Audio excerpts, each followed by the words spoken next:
Bismillahirrahmanirrahim. Assalamu alaikum. My name is Fajar and I am a student of BS Chemistry.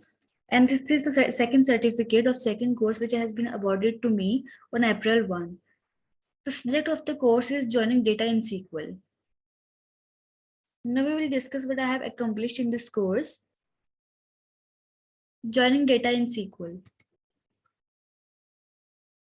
Now, first of all, we will discuss chapter 1, Introduction to Inner Join. As the name suggests, the focus of this course is using SQL to join two or more database tables together into a single table, which is an essential skill for data scientists.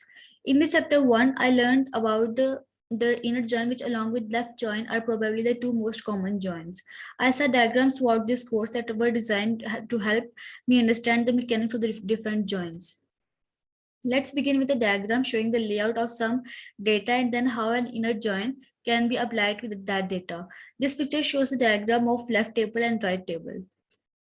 In this chapter and the next, I often work with two tables named left and right. We can see that matching values of the ID field are colored with the same color. The ID field is known as a key field since it can be used to reference one table to another. Both the left and right tables also have another field named val. This will be useful in helping us see specifically which records and values are included in each join. An inner join only includes records in which the key is in both tables. We can see here that the ID field matches for values of 1 and 4 only.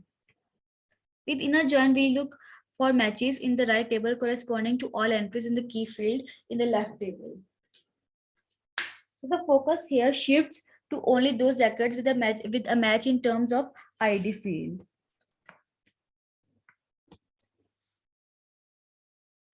Now we will discuss chapter 2, which is left and right joins. We can remember outer joins as reaching out to another table while keeping all of the records of the original table.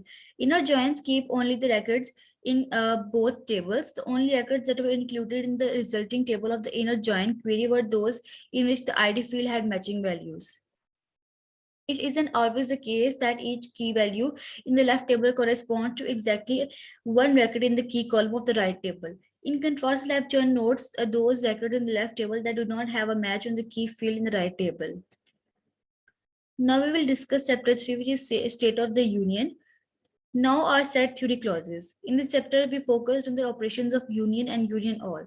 Beginning in the top left, union includes every record in both tables, but does not double count those that are in both tables. Whereas union all includes every record in both tables and does replicate those that are in both tables. This is the basic difference between union and union all. The SQL intersect clause is used to combine two select statements, but returns rows only from the first select statement that are identical to a row in the second select statement. The SQL except clause is used to combine two select statements and return rows from the first select statement that are not returned by the second select statement. Now we will discuss the last chapter of this course. Chapter 4, subqueries inside where and select values. SQL subquery is a nested inner query enclosed within the main SQL query, usually consisting of select statement, generally embedded within a where clause along with the expression operators. Used primarily for solving complex use cases and increasing the performance or speed of our database management system operation.